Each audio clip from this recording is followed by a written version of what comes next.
Pour la dernière session, j'appelle Sylvie Zog et Bernard Anselem.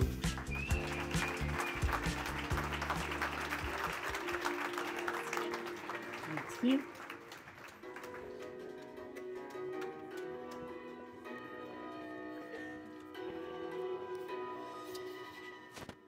Bonsoir à tous et à toutes. Bonsoir Bernard. Bonsoir. Un grand merci vraiment pour votre présence. C'est un honneur que vous soyez parmi nous. C'est un vrai plaisir pour moi aussi. J'ai appris plein de choses ce soir. Et c'est pas fini. Alors Bernard, vous êtes auteur, vous êtes conférencier, vous êtes médecin, vous avez un master en neuropsychologie et votre spécialité, ce sont les émotions. Alors vous dites de vous que vous êtes un passeur et que ce qui vous anime, c'est de transmettre, de nous transmettre en fait des notions qui vont nous permettre de mieux nous connaître et qui vont aussi permettre d'apporter un regard différent sur nous-mêmes, de nous développer, également de nous développer dans plusieurs aspects professionnels, personnels. Alors, tout à l'heure, je vous ai vu, hein, vous êtes allé dans les ateliers, vous avez écouté de manière très attentive les récits et les témoignages de tous nos intervenants. Alors maintenant, c'est à vous de nous apporter un éclairage sur qu'est-ce qui se passe en fait à l'intérieur de nous, qu'est-ce qui nous anime. Donc, un grand merci pour tout ce que vous allez dire. Merci beaucoup. Alors, en voyant tout ce foisonnement de compétences pendant les ateliers, ce bouillonnement de témoignages là maintenant, ce bouillonnement aussi d'énergie avec les danseuses, là maintenant j'avais envie de partager avec vous une partie optimiste, hein, pour terminer, une partie optimiste sur notre fonctionnement du cerveau. Et j'ai choisi de faire un focus sur les motivations durables, c'est-à-dire les motivations qui résistent à l'épuisement et à la fatigue et au découragement. Alors, les émotions, ça s'use, hein, ça tout le monde le sait, ça s'use avec le temps, ça s'use avec les difficultés, avec les épreuves, le plus souvent, pas toujours, pas pour tout le monde. Certains résistent mieux que d'autres. Les sciences cognitives peuvent justement nous aider à comprendre pourquoi. En travaillant notre connaissance des réseaux cérébraux, on peut mieux comprendre comment mobiliser son énergie, comment mieux résister à ce découragement, à cette fatigue, à cette démotivation, et comment mobiliser une énergie que nous possédons tous, mais qui est si difficile à trouver. Alors c'est justement dans les moments difficiles que nous avons le plus besoin de ces forces. Et c'est justement à ce moment-là qu'elles nous font défaut. Donc on va essayer de comprendre pourquoi. Et il y a des gens qui peuvent nous apprendre des choses dans ce domaine. Alors si je vous montre cette montagne, c'est pas pour faire joli, bon, c'est vrai que c'est une belle montagne, c'est pas non plus pour illustrer la métaphore de gravir la montagne, c'est un 4000, hein, 4400 mètres, c'est un des sommets les plus difficiles des Alpes. Imaginez le froid, la neige, le vertige, le vent, et par-dessus tout, l'épuisement, puisque ça fait plus de 1000 mètres presque verticaux. C'est une paroi extrêmement dure à gravir. Peu d'alpinistes se lancent. Eh bien, on va rajouter une difficulté. Imaginez que vous soyez amputé des 2 bras et des 2 jambes. Alors là, vous dites quand même... quelqu'un l'a fait. C'est pas moi. C'est Jamie Andrew. Jamie Andrew donc, a réussi cet exploit incroyable. Il a affronté une montagne de difficultés, on peut le dire comme ça, et il a su trouver en lui une montagne d'énergie pour arriver à ce but qu'il s'était fixé. Ce qu'il a fait est proprement incroyable.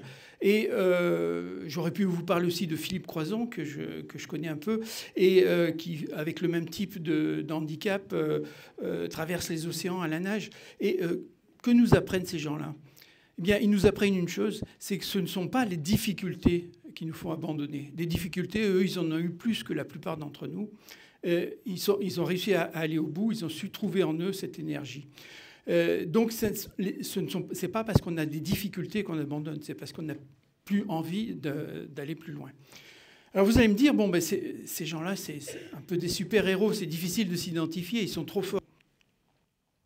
Alors prenons des gens un peu plus ordinaires. Vous connaissez peut-être autour de vous des personnes durement touchées par l'âge ou par la maladie et qui, malgré leurs difficultés, sont capables de diffuser autour d'eux une joie de vivre, une bonne humeur tellement intense qu'ils peuvent remonter le moral à des gens qui sont plus jeunes et en meilleure santé qu'eux-mêmes. Alors, devant une telle force de caractère, là aussi, on se dit, mais comment font-ils? Et en général, ils nous donnent une réponse toute simple. Tant que je suis vivant, il y a plus de positifs que de négatifs. Donc, ils ont su aussi, eux aussi, trouver dans la difficulté une motivation extraordinaire. Et donc, leur message, donc, non seulement les difficultés ne sont pas un obstacle, mais nos faiblesses ne sont pas un obstacle. On peut avoir des faiblesses de santé, des faiblesses dues à l'âge, mais on peut quand même arriver à trouver quelque chose de positif, plus fort que ce qui nous retient, ce qui nous tire vers le bas. Donc ça aussi, c'est une sacrée leçon. Comment font-ils? Quel est leur secret? C'est là que les neurosciences peuvent nous aider, à nous donner un coup de pouce.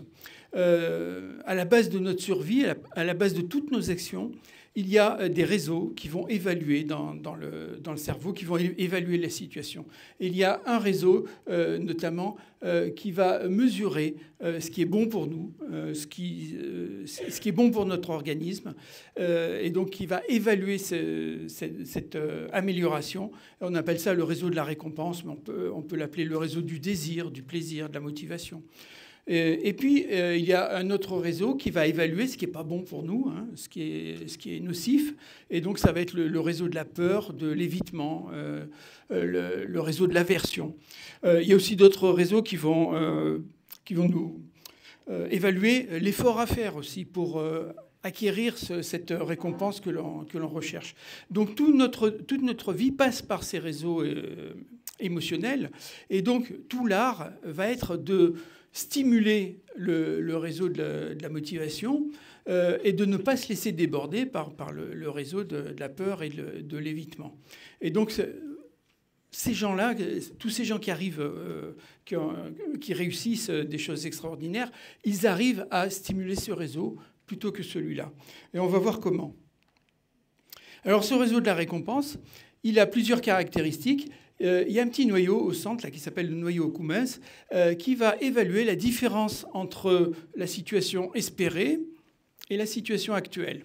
Il va faire un calcul statistique. Et cette différence, en français, ça s'appelle tout simplement le désir. Hein, la différence entre une situation espérée et la situation actuelle, c'est le désir. Donc il va évaluer ce désir et il va nous mettre en mouvement. Il est relié directement à cette flèche jaune, c'est-à-dire à notre circuit de la motricité, c'est-à-dire qu'il nous met en mouvement. Donc quand on dit que la motivation, c'est ce qui nous fait bouger, c'est pas juste une vue de l'esprit. D'ailleurs, la racine latine de motivation et de mouvement, c'est la même. C'est aussi la même que émotion. Hein. On a cette notion de mouvement. Donc c'est ce réseau qui nous fait bouger. Mais il a aussi une autre caractéristique qui est moins sympathique. Il en veut toujours plus. Il a été câblé. Il en veut toujours plus. Il a été câblé pour nous faire rechercher des ressources dans la nature, hein, de la nourriture, des occasions de se reproduire, éviter les dangers, en fait, toutes ces situations qu'on trouve dans la nature. Et il a été câblé donc pour être efficace. Et il en veut toujours plus. Toujours plus de chocolat, toujours plus d'alcool, toujours plus d'argent. Toujours plus de likes sur les réseaux sociaux. C'est pour ça qu'on passe notre temps à scroller sur les réseaux. Parce qu'on veut activer, on veut lui donner quelque chose à ce réseau. Donc, il en veut toujours plus. Et il a encore une autre caractéristique intéressante, c'est qu'il se fatigue. Tout à l'heure, je vous ai dit, les motivations, elles s'usent avec l'âge, avec le temps plutôt. Mais également avec l'âge. Et pourquoi elle s'use? Il faut descendre au niveau du neurone. Un neurone qui est stimulé toujours de la même façon va s'arrêter de transmettre l'information. Alors ça, c'est un peu bizarre. hein. C'est-à-dire que dans le cerveau, l'information, elle circule par des signaux électrochimiques. Et quand on stimule un neurone, ben, il le transmet à un autre neurone. Et là, il va s'arrêter de transmettre alors qu'on le stimule. C'est bizarre. Mais en fait, c'est tout à fait normal. C'est que il a mieux à faire, tout simplement. Il a mieux à faire parce que on ne peut pas transmettre toutes les informations, les milliards d'informations. Il faut sélectionner les informations les plus importantes. Et dans la nature, dans le cerveau animal, on vient du monde animal, dans la nature, les informations les plus importantes sont les informations qui bougent, les informations nouvelles. Un prédateur qui arrive, ou une proie attrapée, ou une occasion de se reproduire. Donc c'est le mouvement qui compte. Et donc tout ce qui est stable va être mis de côté, va passer au deuxième plan. Donc par exemple, vous pouvez avoir une belle maison, vous pouvez manger du chocolat tous les jours, vous pouvez boire des spritz sur la plage tous les jours. Mais si vous faites ça tous les jours, au bout d'un certain temps, vous allez en avoir marre. Parce que c'est stable et il faut quelque chose de nouveau. Donc on a besoin de la nouveauté. Et donc voilà pourquoi la motivation va se... Alors, si cette motivation va s'user, eh bien, il va falloir la renouveler tous les jours. Tous les jours, il faut lui donner quelque chose de nouveau à ce tyran qui en veut toujours plus. Eh bien, il va falloir trouver quelque chose. Eh bien, ce quelque chose, on va le trouver grâce aux motivations immatérielles. Parce que les motivations matérielles, ben, on ne peut pas accumuler de l'argent jusqu'à l'infini, on ne peut pas manger du chocolat jusqu'à l'infini, on ne peut pas boire des spritz jusqu'à l'infini. Il y en a qui ont essayé, bon, il y a quand même quelques problèmes. Donc il va falloir trouver une motivation qui alimente ce réseau tous les jours. Eh bien, il y a des motivations immatérielles qu'on va pouvoir utiliser. Et donc on appelle ça la monnaie neuronale commune, puisque ce réseau va répondre aussi bien à du chocolat qu'à un sourire ou l'impression d'avoir bien fait son travail.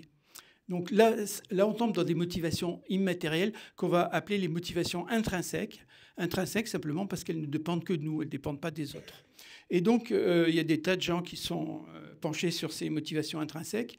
Et donc, l'un des modèles les plus retenus en psychologie sociale, c'est le modèle de Deci et Ryan, le modèle de l'autodétermination.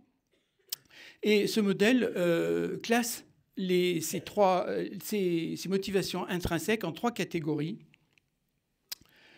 L'affect, l'autonomie et la compétence. L'affect, c'est appartenir à un couple, à une famille, à une équipe sportive, à une équipe professionnelle, à un village, une nation, ce que vous voulez. L'autonomie, c'est créer quelque chose, hein, c'est créer une œuvre artistique, c'est créer sa boîte, créer son entreprise. Ça peut être quelque chose de matériel, faire une recette de cuisine, réparer une chaise. Enfin, c'est du moment que vous créez quelque chose. Et puis le troisième groupe de motivation intrinsèque, c'est les compétences, gagner en compétences, grimper en compétences, c'est-à-dire apprendre des nouvelles choses,